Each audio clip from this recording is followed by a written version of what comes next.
मेरे प्यारे मेष राशि वाले बच्चों, आप सभी को मेरा कोटि कोटि आशीर्वाद और ढेर सारा प्यार।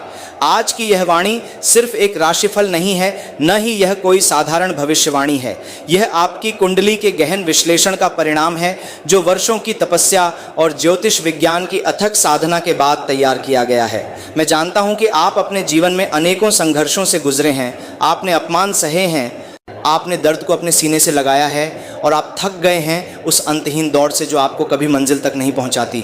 लेकिन आज मैं आपको बताने जा रहा हूं कि यह सब बदलने वाला है, क्योंकि ब्रह्मांड ने आपके लिए एक योजना बनाई है। और इस योजना का सबसे बड़ा सत्य यह है कि इस धरती पर कोई पैदा नहीं हुआ जो तुम्हें हरा सकेगा।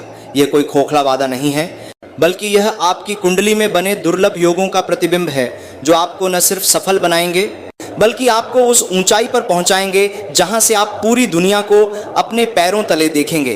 इस वाणी को पूरी श्रद्धा के साथ सुने और अपने अंदर उस आग को जगाएं जो आपको जीत की ओर ले जाएगी। कमेंट में अपना प्यार और विश्वास दिखाते हुए लिखें, मैं अजय हूं और जय शुक्रदेव, ताकि यह संदेश आप तक पूरी शक्ति से पहुंचे और आपके जीवन में बदलाव आए। आज मैं आपको ज्योतिषीय गणनाओं के आधार पर बताने जा रहा हूं कि कैसे ग्रहों की वर्तमान स्थिति आपके पक्ष में आ गई है और कैसे यह आपके जीवन का सबसे महत्वपूर्ण मोड़ साबित होगी। तुला राशि के स्वामी शुक्र देवता इस समय अपनी राशि में उच्च स्थिति में विराजमान हैं, जो कि अत्यंत शुभ संकेत है। शुक्र देवता न केवल प्रेम, सौंदर्य और विलासिता के देवता हैं, बल्कि वे आपके जीवन में संतुलन, समृद्धि और मानसिक शांति भी लाते हैं। जब शुक्र देव अपने पूरे वैभव के साथ किसी राशि पर कृपा करते हैं तो उस राशि के जातकों के जीवन में सुख, धन और प्रतिष्ठा की वर्षा होती है। इस समय शुक्रदेव आपकी कुंडली के 5वें भाव में हैं, जो बुद्धि, रचनात्मकता और भाग्य का भाव कहलाता है। इसके कारण आपकी सोच अधिक तीक्ष्ण हो जाएगी, आपकी रचनात्मकता में विस्फोट होगा और आप वो काम कर पाएंगे जो पहले आपके लिए असंभव थे। लेकिन यहाँ केवल शुक्र ही नहीं, बल्कि गुरुदेव, शनिदेव और केतु ग्रह भी अपनी अपनी स्थितियों के माध्यम से आपके जीवन को नई दिशा दे रहे हैं। और इन चारों ग्रहों का यह दुर्लभ संयोग ही यह सिद्ध करता है कि इस धरती पर कोई पैदा नहीं हुआ जो तुम्हें हरा सकेगा। अब आइए हम ग्रहों की इस संपूर्ण चाल को विस्तार से समझें। गुरुदेव, जो ज्ञान, बुद्धि और विस्तार के कारक हैं, इस समय आपकी राशि के 11वें भाव में स्थित हैं। यह भाव लाभ, आय और इच्छाओं की पूर्ति का भाव है। और जब गुरु इस भाव में होते हैं तो जातक को अपार धन, नए अवसर और सामाजिक प्रतिष्ठा प्राप्त होती है। आप देखेंगे कि अगले कुछ महीनों में आपकी आमदनी बढ़ेगी, नए कनेक्शन बनेंगे और आपके पुराने सपने साकार होने लगेंगे। वहीं शनिदेव आपकी कुंडली के 10वें भाव में विराजमान हैं, जो करियर, कर्म और प्रतिष्ठा का भाव है। शनि को न्याय का देवता कहा जाता है और वे आपको आपके कर्मों का फल अवश्य देते हैं। यदि आपने मेहनत की है तो शनि आपको वह पुरस्कार देंगे जो आपके हक का है, और यदि आपने बुरे कर्म किए हैं तो वे आपको सबक भी सिखा सकते हैं। लेकिन इस समय शनि की स्थिति ऐसी है कि वे आपके धैर्य की परीक्षा ले रहे हैं, और जो लोग इस परीक्षा में सफल होते हैं उनके लिए शनिदेव सोने की बारिश करते हैं। इसके अलावा केतु ग्रह आज शाम 5:25 बजे आपकी राशि में प्रवेश करने वाला है, जो एक ऐतिहासिक घटना है, क्योंकि यह संयोग 600 वर्षों बाद बना है। केतु आपको आध्यात्मिकता, अंतर्ज्ञान और आत्म साक्षात्कार की ओर ले जाएगा, और यह आपको भौतिकता से ऊपर उठाकर सत्य का अनुभव कराएगा। इन 4 ग्रहों का यह अद्भुत संयोग आपको एक ऐसा कवच प्रदान कर रहा है जो आपको हर प्रकार की नकारात्मकता से बचाएगा।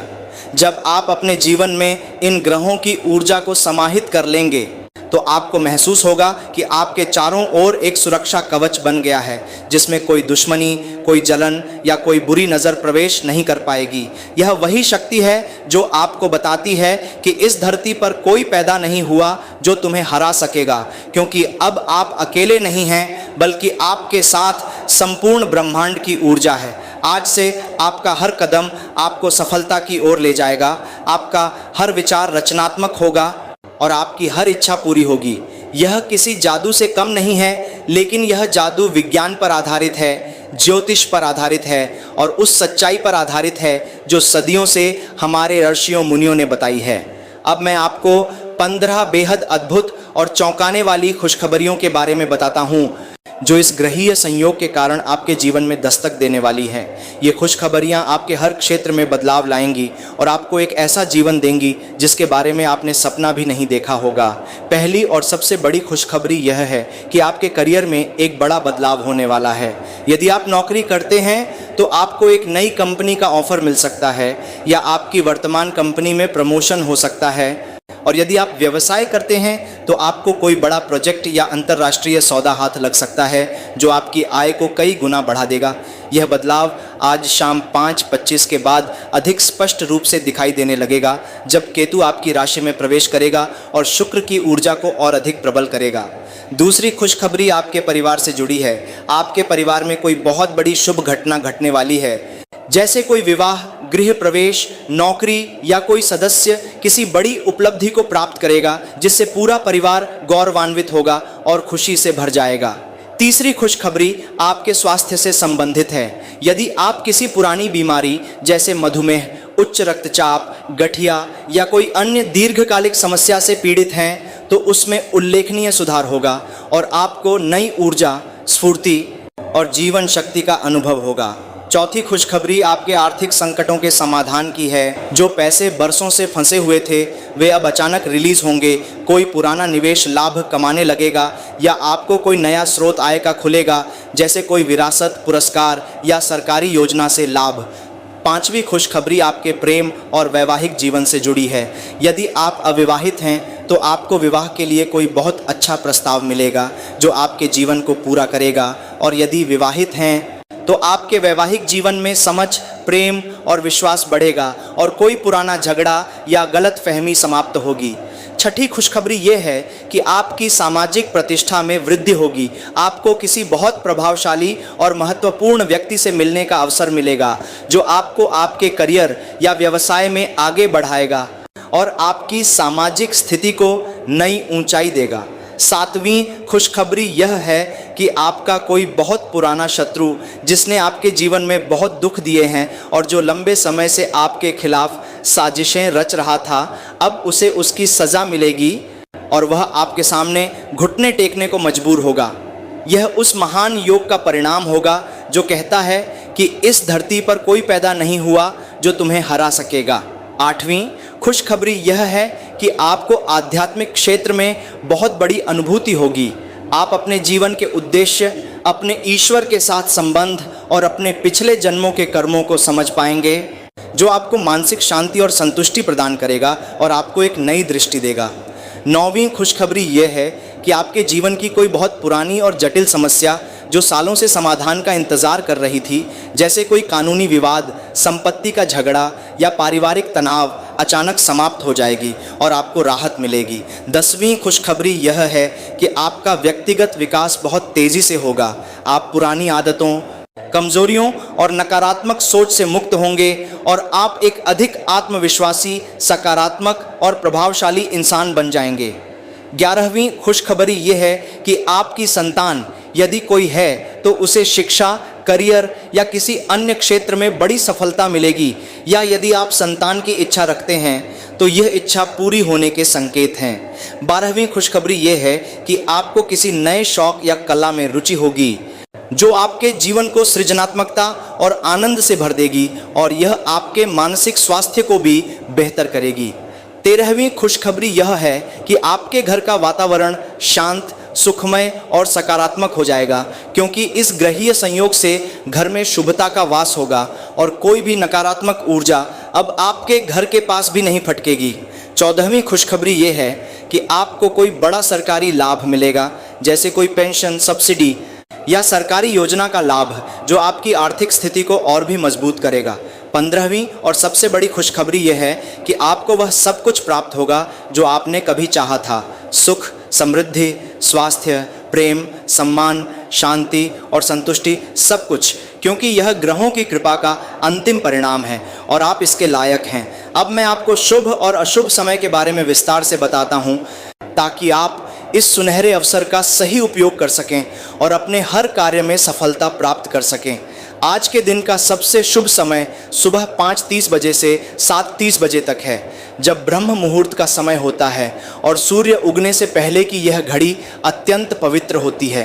इस समय आप कोई भी नया कार्य जैसे कोई नई परियोजना, यात्रा या महत्वपूर्ण बातचीत शुरू कर सकते हैं और आपको सफलता अवश्य मिलेगी। दूसरा बहुत शुभ समय सुबह 9 बजे से 11 बजे तक का है, जब शुक्र और गुरु की ऊर्जा अपने चरम पर होती है और यह समय किसी भी वित्तीय लेन देन, निवेश या व्यावसायिक निर्णय के लिए सर्वोत्तम है। तीसरा अत्यंत शुभ समय दोपहर 1 बजे से 3 बजे तक है, जब सूर्य की ऊर्जा आपको आत्मविश्वास और ताकत देती है और यह समय किसी भी चुनौतीपूर्ण कार्य या परीक्षा के लिए उपयुक्त है। चौथा और सबसे महत्वपूर्ण शुभ समय शाम 5:25 बजे के बाद का है, जब केतु आपकी राशि में प्रवेश करेगा और ब्रह्मांडीय दरवाजे आपके लिए खोलेगा। इस समय आप कोई भी कार्य करेंगे तो वह अवश्य सफल होगा और आपको अप्रत्याशित लाभ मिलेगा। इसके अलावा रात 8 बजे से 9:30 बजे तक का समय भी शुभ है, क्योंकि इस समय चंद्रमा की ऊर्जा आपको मानसिक शांति और स्पष्टता प्रदान करेगी, जिससे आप सही निर्णय ले पाएंगे। लेकिन कुछ अशुभ समय भी हैं जिनमें आपको विशेष सावधानी बरतनी चाहिए और कोई भी महत्वपूर्ण कार्य करने से बचना चाहिए। पहला अशुभ समय सुबह 11:30 बजे से 12:30 बजे तक है, जब राहु का प्रभाव अपने पूरे जोर पर होता है और यह समय भ्रम, धोखा और गलतफहमी पैदा कर सकता है। इसलिए इस समय किसी भी प्रकार का वित्तीय या कानूनी कार्य न करें। दूसरा अशुभ समय शाम 4 बजे से 5:25 बजे तक है, क्योंकि यह केतु के प्रवेश से पहले का समय है और इस दौरान ग्रहों की स्थिति अस्थिर रहती है, जिससे कोई भी कार्य सफल नहीं होता। इसलिए इस समय आप विश्राम करें या अपने ईश्वर का ध्यान करें। तीसरा अशुभ समय रात 10 बजे से 11:30 बजे तक है, जब शनि का प्रभाव कठोर होता है और यह समय किसी भी नए कार्य की शुरुआत, यात्रा या लेन देन के लिए उपयुक्त नहीं है। चौथा अशुभ समय आधी रात 12 बजे से 1:30 बजे तक है, जब केतु का अशुभ प्रभाव बढ़ जाता है और यह समय नकारात्मकता को आकर्षित करता है। इसलिए इस समय सोना ही सबसे अच्छा होता है और किसी भी प्रकार का निर्णय न लें। अब मैं आपको 12 विशेष उपायों के बारे में बताता हूँ, जिन्हें करके आप ग्रहों की कृपा को अपनी तरफ पूरी तरह से आकर्षित कर सकते हैं और इस शुभ योग का अधिकतम लाभ उठा सकते हैं। पहला उपाय यह है कि आज शाम 5:25 बजे के बाद जब केतु आपकी राशि में प्रवेश करे, तो आप अपने घर के मुख्य द्वार पर सरसों के तेल का एक दीपक जलाएं और उसे पूर्व दिशा में रखें और इस दीपक के चारों ओर 7 लाल फूल चढ़ाएं, क्योंकि यह संयोग केतु को प्रसन्न करता है और आपके घर में सकारात्मक ऊर्जा का संचार करता है। दूसरा उपाय यह है कि आज के दिन आप सफ़ेद रंग के वस्त्र धारण करें, क्योंकि सफ़ेद रंग शुक्र देव को अत्यंत प्रिय है और साथ ही आप किसी ज़रूरतमंद को सफ़ेद मिठाई, चावल या कपड़ा दान करें, जिससे शुक्र देव प्रसन्न होंगे और आपको भौतिक सुखों से भर देंगे। तीसरा उपाय शनि देव को प्रसन्न करने के लिए है। आज आप किसी बुजुर्ग, गरीब या दिव्यांग व्यक्ति को भोजन कराएं, खासकर उड़द दाल और काले तिल से बनी कोई वस्तु दान करें और उन्हें अपने घर के दरवाजे पर बैठाकर भोजन कराएं। इसके अलावा शनि मंत्र AUM शनि देवाय नमः का 108 बार जप करें, ताकि शनि की कृपा आप पर बरसे। चौथा उपाय गुरुदेव को प्रसन्न करने के लिए है। आज के दिन एक पीले फूल की माला गुरुवार की पूजा में चढ़ाएं या पीले रंग का कोई फल जैसे केला पीपल के पेड़ के नीचे चढ़ाएं, क्योंकि पीला रंग गुरुदेव को अत्यंत प्रिय है। और गुरु मंत्र AUM गुरुवे नमः का जप करें और किसी ब्राह्मण या विद्वान व्यक्ति को दक्षिणा दें। पांचवा उपाय केतु के लिए है, क्योंकि केतु आपकी राशि में प्रवेश कर रहा है। आपको इसकी शक्ति को आत्मसात करने के लिए ध्यान और मौन व्रत करना चाहिए। आज शाम 5:25 के बाद एकांत में बैठकर 30 मिनट का ध्यान करें और अपनी आंतरिक आवाज़ को सुनें, अपने जीवन के उद्देश्य के बारे में सोचें और ईश्वर से मार्गदर्शन मांगें। छठा उपाय यह है कि आज के दिन आप अपने घर से सारी गंदगी, पुराना सामान और मकड़ी के जालों को पूरी तरह से साफ करें, क्योंकि ये नकारात्मक ऊर्जा को आकर्षित करते हैं और ग्रहों की कृपा को अवरुद्ध कर सकते हैं। इसके बाद घर को गंगा जल या गौमूत्र से पवित्र करें और धूप जलाएं। सातवां उपाय यह है कि आज आप किसी भी प्रकार की बहस, झगड़ा या कटु वाणी से बचें, अपनी वाणी में मिठास बनाए रखें और हर किसी के साथ सम्मान से पेश आएं, यहाँ तक कि उन लोगों के साथ भी जिन्होंने आपको पहले चोट पहुँचाई हो, क्योंकि यह आपकी ऊर्जा को शुद्ध रखेगा और ग्रहों का प्रभाव बढ़ाएगा। आठवां उपाय यह है कि आज आप किसी भी व्यक्ति को उधार पैसा न दें और न ही किसी से उधार लें, क्योंकि यह समय आपकी आर्थिक उन्नति का है और उधार आपकी ऊर्जा को गलत दिशा में ले जा सकता है। बल्कि आप अपनी बचत को किसी सुरक्षित निवेश में लगाएं। 9वां उपाय यह है कि आज आप अपने घर के मुख्य द्वार पर AUM या स्वस्तिक का चिन्ह लाल सिंदूर से बनाएं और उसके ऊपर एक चौकोर काजल लगाएं, क्योंकि यह नकारात्मकता को दूर रखता है और सकारात्मकता का आगमन करता है। साथ ही यह ग्रहों की नकारात्मक दृष्टि को भी रोकता है। 10वां उपाय यह है कि आज शाम को सूर्यास्त के समय आप अपने ईश्वर, चाहे वह शिव हो, विष्णु हो या माता रानी की पूजा करें और उन्हें अपनी सभी परेशानियों का हाल सुनाएं और उनसे शक्ति और मार्गदर्शन मांगें। साथ ही उन्हें 5 फूल और एक दीपक अर्पित करें। 11वां उपाय यह है कि आज आप किसी नदी, तालाब या पवित्र जल स्रोत के किनारे जाकर पूर्व की ओर मुख करके 3 बार AUM का उच्चारण करें और फिर जल में 7 काले चने और 7 लाल फूल छोड़ें, जो आपके जीवन से सभी बाधाओं को दूर करेगा और ग्रहों को प्रसन्न करेगा। 12वां और अंतिम उपाय यह है कि आज आप एक कागज़ पर अपनी सभी इच्छाओं को लिखें और उस कागज़ को अपने मंदिर में भगवान के चरणों में रख दें, यह विश्वास रखते हुए कि यह सब पूरा होगा, क्योंकि केतु आपको आपकी इच्छाओं को प्रकट करने की शक्ति देगा और शुक्र उन्हें पूरा करेगा। तो दोस्तों, आज के 10 वीडियो को यहीं समाप्त करते हैं। मिलते हैं अगले वीडियो में। धन्यवाद। राधे राधे।